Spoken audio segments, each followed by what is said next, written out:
Truth table, यहाँ पे कुछ लॉजिकल इक्विवेलेंस के दिए हुए हैं, स्टेटमेंट पैटर्न दिए हुए हैं, क्वेश्चन नंबर 1 2 3। हमें क्या करना है, इसका ट्रुथ टेबल निकालना है, ठीक है। तो जैसे क्वेश्चन नंबर 1, तो क्वेश्चन नंबर 1 में कैसा है, ट्रुथ टेबल निकालना है। तो ट्रुथ टेबल निकालने के लिए हमें क्या करना पड़ेगा, पहले फर्स्ट ब्रैकेट बनाना है पी क्यू का, और फिर बाद में एरो करके दूसरा ब्रैकेट दिया है जिसमें निगेशन पी दिया हुआ है। तो हमें ये दोनों ब्रैकेट बनाना है, उसके बाद में एरो सॉल्व करना है, ठीक है। जैसे यहाँ पे आर नहीं दिया है, ओनली पी क्यू दिया है, तो 2 स्टेटमेंट के लिए हमें क्या करना है, पी में लिखना है टी टी एफ एफ और क्यू में लिखना है T F T F, okay. P में रहेगा टी टी एफ एफ और क्यू में रहेगा टी एफ, ओके। देन हमें क्या करना है, अभी अगर हमें फर्स्ट ब्रैकेट बनाना है, तो फर्स्ट ब्रैकेट में क्या दिया है, only P and Q. First bracket में क्या दिया है, पी एंड क्यू। तो पी और क्यू दोनों ही अपने पास है, पी भी है क्यू भी है, और बीच में हमें क्या निकालना है, एंड। तो एंड का जो फॉर्मूला होता है, अगर डबल टी रहेगा तो हम लोग आंसर में क्या लिखते हैं, टी। अगर सपोज डबल टी नहीं मिल रहा है, जैसे सेकंड में भी नहीं है, थर्ड में नहीं है, फोर्थ नहीं है, तो इसमें डबल टी नहीं है, तो हम ये तीनों जगह पे क्या लिखेंगे, एफ। तीनों में क्या लिखना है आपको, एफ लिखना है, तीनों में एफ लिख लेंगे, ठीक है। तो जैसे हम लोग यहाँ पे देख सकते हैं, पहले में टी रहेगा, बाकी तीनों में क्या रहेगा, एफ रहेगा। देन सेकेंड, दूसरा हमें दूसरा ब्रैकेट क्या दिया, ये निगेशन पी। निगेशन पी क्या होता है, पी का अपोजिट, पी का उल्टा, मतलब वहाँ पे अगर टी टी एफ एफ है तो हमें यहाँ क्या लिखना है, एफ एफ टी टी। तो हमें यहाँ पे एफ एफ टी टी लिखना है, तो निगेशन पी हो जाएगा F F T T. Then जैसे हमारा ये हो जाता है, तो हम क्या करेंगे, अभी हमारे पास फर्स्ट ब्रैकेट भी रेडी है, सेकंड ब्रैकेट भी रेडी है, फर्स्ट भी है, सेकंड भी है, तो हम क्या निकालेंगे, एरो, मतलब पूरा स्टेटमेंट एक साथ निकाल लेंगे। तो हमें एरो निकालना है। एरो का फॉर्मूला क्या है, एरो में अगर टी एफ रहेगा तो आंसर क्या होना चाहिए, एफ। एरो का फॉर्मूला क्या है, टी एफ रहेगा तो आंसर एफ। फर्स्ट ब्रैकेट का टी, सेकंड का एफ, तो आंसर एफ। तो और दूसरा टी एफ नहीं है, टी एफ मतलब पहले का टी दूसरे का एफ नहीं है, टी एफ नहीं है, मतलब पहला टी होना चाहिए दूसरे में एफ होना चाहिए, तो हम लोग एफ लिखेंगे। अगर नहीं है तो तीनों में क्या आएगा, टी। तीनों में हमें क्या लिखना पड़ेगा, टी। तो ये हमारा स्टेटमेंट हो जाएगा एफ ट्रिपल टी। तो इस तरह से हम लोग ट्रुथ टेबल बना लेते हैं। वैसे ही एक और सम देख लेते हैं, सेकंड सम। सेकंड सम में भी वही है, फर्स्ट ब्रैकेट है, डबल एरो मार के सेकंड ब्रैकेट है। फर्स्ट ब्रैकेट के लिए क्या क्या नेसेसरी अगर वो है तो हम लोग उसको आगे बढ़ेंगे। जैसे यहाँ पे पी क्यू है, आर नहीं है, तो हमारा टेबल 2/2 का रहेगा।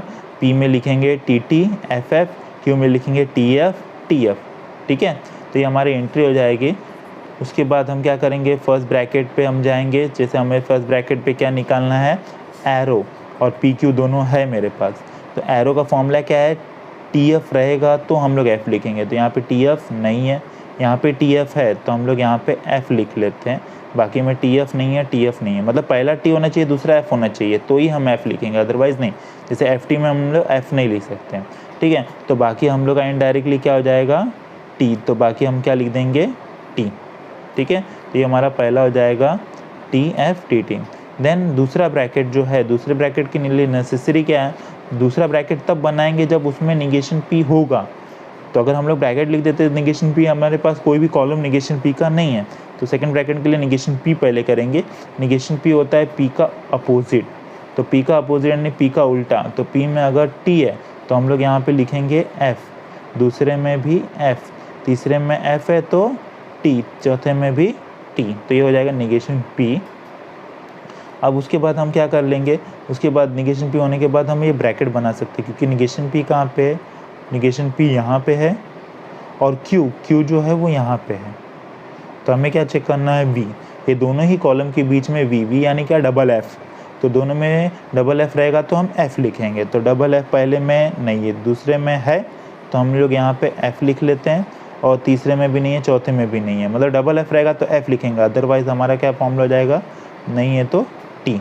तो ये हो जाएगा T F T T, T F T T. Then अब ये होने के बाद हमारा क्या आता है कि हमारा फर्स्ट ब्रैकेट भी रेडी है, सेकंड ब्रैकेट भी रेडी है, तो हम एक साथ पूरा स्टेटमेंट ले सकते हैं। तो स्टेटमेंट पैटर्न उससे पूरा लिखना है, या तो आप शॉर्टकट भी कर सकते हैं कि पहले ब्रैकेट के ऊपर ए लिखो, दूसरे के पास बी लिखो, तो आप यहाँ पे ए डबल एरो बी लिख सकते हैं, ए डबल एरो बी। तो पहला ब्रैकेट पे आपके ऊपर ए लिखना पड़ेगा, दूसरे पे बी, और सिर्फ आपको ये लिखना पड़ेगा, ओके। वरना डायरेक्टली पूरा का पूरा स्टेटमेंट लिख दो।